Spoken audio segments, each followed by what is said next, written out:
Hola, how are you? I'm here with Astrid, founder of Pitch to Labs winner, Social Impact Project of the Year 2024, the brand Curatoria. And welcome to the LAFS Podcast. Thank you, Estefania. Thank you for the invitation to be part of this podcast, such an important platform for the Latin creative community. So I'm very excited. I want to start actually sharing with everyone just very serendipity how we met. It was, I love starting every podcast that way. And, we actually met. We met right, I think applications for the Pitch to Labs were happening already. And you came to an event that a mutual friend of ours, Carolina Clayman, was doing at her store in Miami. And you came in. I was mesmerized by your beauty inside and out. For people that don't know you, you're a beautiful human, but you're also very beautiful. And you were dressed so chic. And I remember immediately asking you who was making your clothes, and you were like, I make everything. And I just couldn't believe, because when you're so in it in the Latin community and you think you know so many of the brands, that I'm like, how do I not know about this brand? You had told me that you had just recently started, and I convinced you to do a pitch to Labs. And it's so funny because there's some brands that when they first start, they have all the formula not to be finalists. But I just knew that you had a great product, which at the end of the day is the most important thing. And you said yes, and here we are. You won the Pitch to Lab Social Impact Project of the Year, and the rest is history. So, anyways, welcome to the LAFS Podcast. I want to go back to the beginning of your journey. You have an amazing journey in fashion. I want you to take us back a little bit so people can understand a little bit about your background, how you went into fashion, and then how you decided to start Curatoria. Perfect. Thank you, Estefania. Well, since I was a little girl, I have always been passionate about fashion with capital letters. I loved everything about the image. I will make my mom sew me, make me dresses. She would stay all night making me outfits inspiring Mr. Valentino and Saint Laurent to wear them to school events the next morning. Meanwhile, my friends were wearing Body Glove. I believe that was the fashion brand of the moment, mini skirts, tight. But I have nothing to do with the trend. I dream of palazzo pants, polka dot blazers, long chiffon foulards. And this is in Puerto Rico's 90 degrees heat. But I always wanted to be a model, not for the fame, not for the money, but simply to wear these beautiful gowns. I was lucky enough to work with the creative geniuses like Karl Lagerfeld, John Galliano, Mr. Valentino, Saint Laurent. So when I met Saint Laurent, I said, "That's it. I can quit. I can quit modeling. I, I did my I did my goal." But imagine when I would do the couture shows, I was always going backstage with where the seamstress were, just to look at what kind of embellish they were doing in Valentinos, or how many pearls they were putting in Chanel. I mean, I was always being interested in the back, in the behind the scenes of a garment. Basically, I have always loved fashion. I always loved beauty, but more than anything, I loved craftsmanship. And craftsmanship has been always part of my story. For me, it's not a trend; it's a legacy. I grew up surrounded by women in my family: my mother, my aunts, knitting, making lace by hand, embroidery, sewing. They were raised by Spanish nuns, and in this time they learn how to do everything by hand.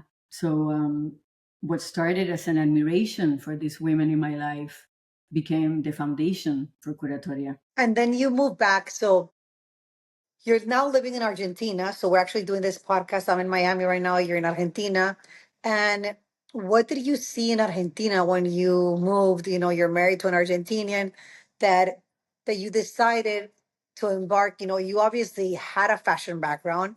You knew exactly the hurdles, that how hard it is. Um, to launch a fashion company. Why did you do it? Like, what were you seeing that was missing that you needed to do this? Um, I started this brand because I fell in love with the Argentine craftsmanship. I saw these incredible millinery techniques, but the artisans usually lived in precarious conditions with no water, with no electricity. They could barely make it to the end of the month. And I realized they were not getting the right visibility or the right value they deserved. I realized that this is somewhere where I could add value coming from fashion, from this love for craftsmanship. So I wanted to create something that was beautiful and meaningful, and my answer to that was Curatoria. I And what has also been the process? I also was very lucky that I have a friend, Jan Nord, who believed in this project from the beginning, who fell in love with it just as much as I did, and he became my partner and advisor, and his encouragement and financial support were key in turning my vision into a real growing business. So now it's been 3 years. I have 2 stores. I have a flagship store in Buenos Aires and a second store at the Four Seasons Hotel. And it's in Recoleta, the cheapest area in Buenos Aires. And I'm working with over 350 artisans all over Argentina. I've been doing educational workshops. I'm beyond just doing a product. I'm also investing in microcredits and building infrastructure in educational workshops. So this can create a long-term economic change for them. And what is the process like? Because what's so interesting about your product is that you're bringing their cultural heritage, but you're implementing that and designing that in a very creative and contemporary and in a very luxurious way that the rest of the world can adapt to it. One of the biggest, some of the one of the biggest not concerns that I have, but sometimes mistakes I see that some designers do when they're working, that they make the product, they don't try to make it adapt to the market that you're trying to adapt. And in your sense, you're respecting all of their cultural heritage because it's very implemented into your brand, but you're adding that twist of luxurious that it makes that it makes anybody from all over the world wanting to wear that product. How is that collaboration between you and them? Obviously you're working for them. That's the way I see it. But adapting your essence and respecting their values. Well, the first thing I do a research of different techniques and also the different different artisan communities and what each one do. And then I also research what kind of raw material I will use. In Argentina, we have merino, we have vicuña, we have llama. So once I do this research and I pick which community I will give the job, then I will start designing it here at the studio and making it contemporary, respecting the where it starts, which is the technique, and maybe we like a pattern that we saw in a museum or in a book, but then we give it a twist and make it contemporary. I am, as I mentioned before, I am a fashion freak. I love fashion, so I want to make sure that these pieces are wearable. They're not just for a museum, but actually wearable and respecting. And what I found in my journey with the communities is that they are open to learn new techniques, and they're open to learn new implementations on this. So it's been great. In the beginning, I was a bit afraid come in with different ideas. But no, they're very open to the newness. Now that you're working with them and with Latin America, what is the future for sustainable luxury, do you think looks like for Latin America? That's a very good question. I believe that, for example, us, Curatoria, is part of a larger movement that believes that fashion can be a powerful tool for change. I believe that the Latin American craftsmanship has a rightful place in the global luxury. To me, traditional luxury often places the value at the end of the chain in the branding or the exclusivity, but sustainable luxury, as the kind that we are building, places the value in the beginning with the artisans. It's not about charging more for a logo. It's about paying fair wages. It's about creating real value that leaves this community behind. So for me, sustainability for us is social impact. It means building a model where social values are foundational, not optional. That's beautiful. And that's exact. By listening to you right now, is exactly the reason why you won the pitch. You did such an amazing pitch back in November. I know you were nervous and it's hard I was to freaking even out. think about that feeling, but you did a phenomenal job because there was so much passion into the way you were speaking about how you wanted to bring these two worlds together, you know? Being an entrepreneur is extremely hard. You know, here we're talking about your journey. There's so many mistakes that we do. There's so many people that we hire for the wrong reasons. There's so many different and wrong trade shows that we end up going to, or showrooms there's so many mistakes we all do as entrepreneurs. The people listening to us today, many of them are entrepreneurs, and I think any takeaway that you can give them would help them so much to not do mistakes that maybe you have done.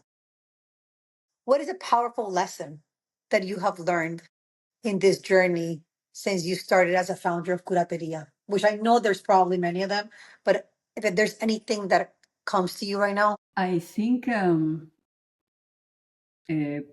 passion has a way of driving you to your goals. I am not a businesswoman. I fully got involved in this journey because of my passion for craftsmanship. I did not know how to get from A to Z, but just pure passion and wanting to learn, surrounding yourself with people that knows more than you, not letting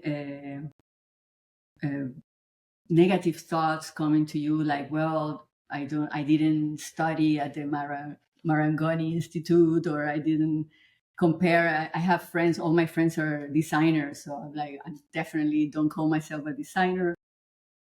So don't have a limit for what you can do.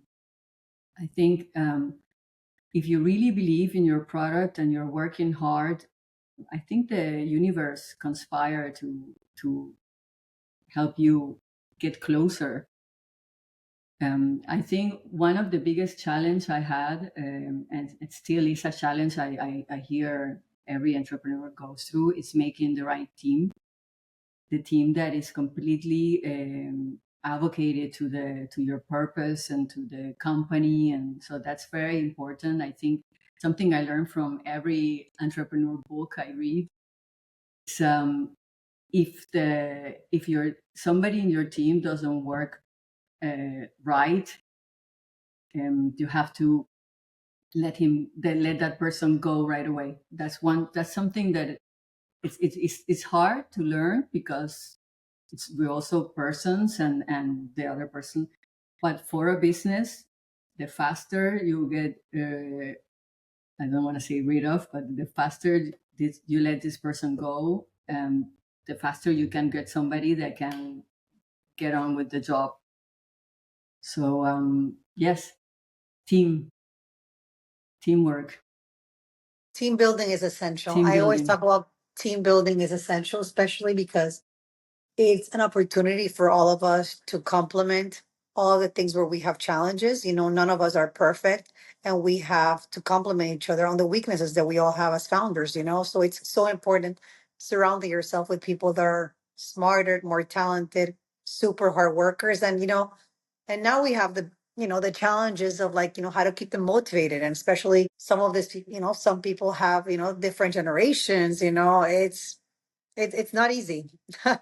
um so you recently just won the pitch. Some of the things that when people win the pitch is that I try to partner them with the right person or the right company or the right agency that can help them, things to the next level.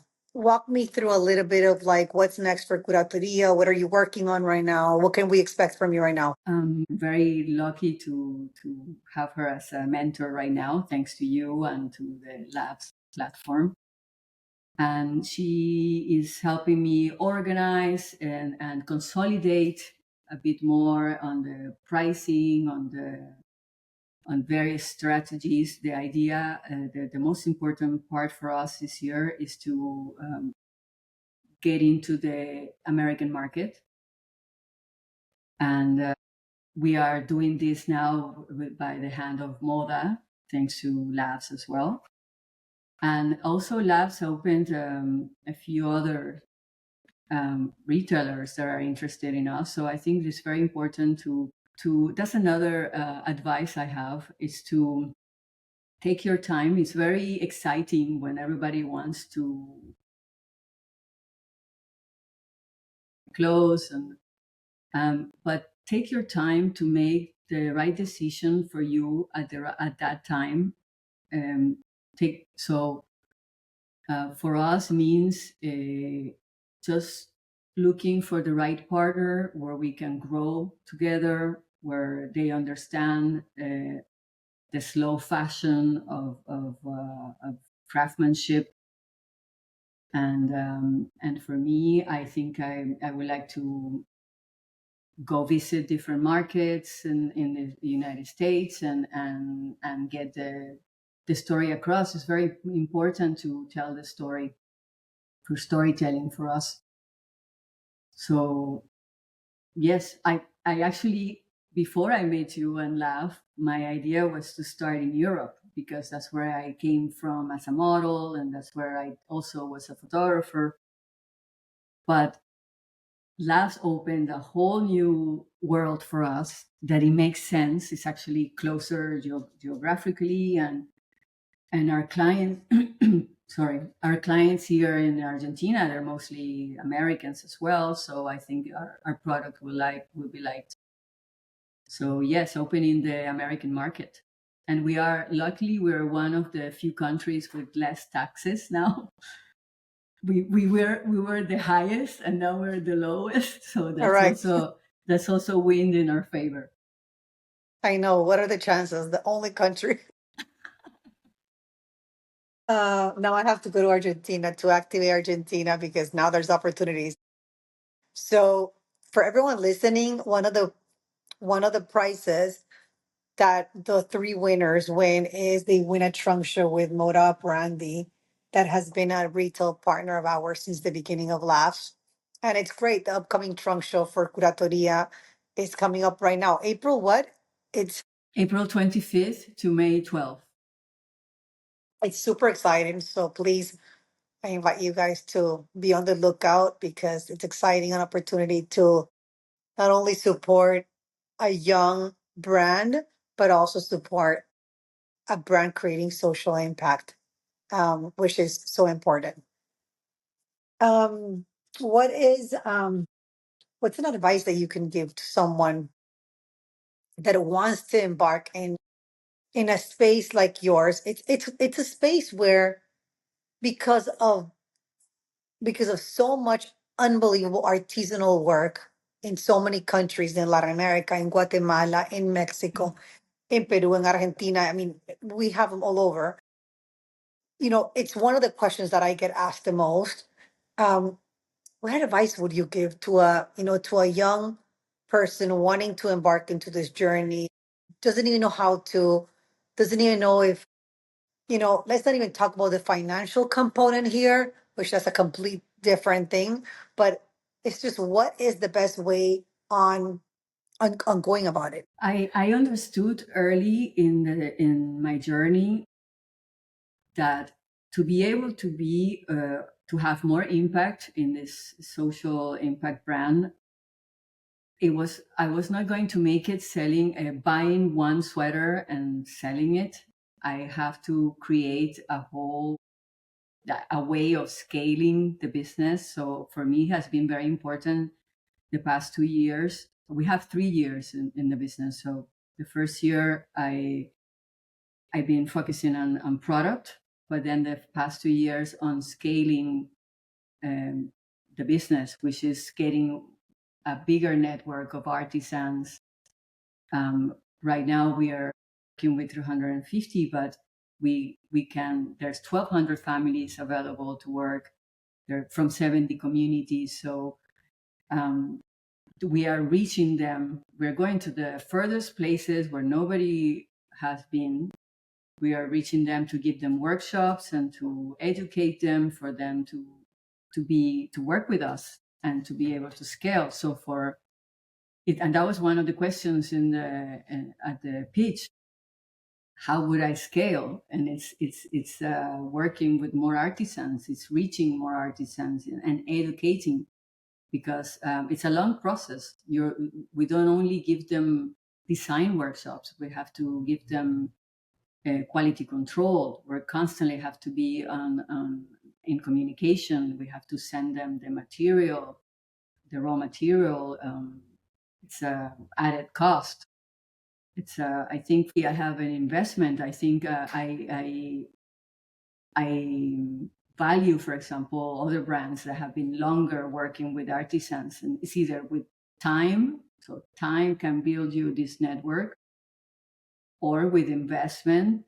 So you can do the workshops, and I've been doing it like that, just workshops through workshops and doing the quality control and And when you do building. these workshops, sorry to interrupt you. When you do these workshops, how do you do these workshops with them? Are they physically? Are they? It's How do you physical. do them?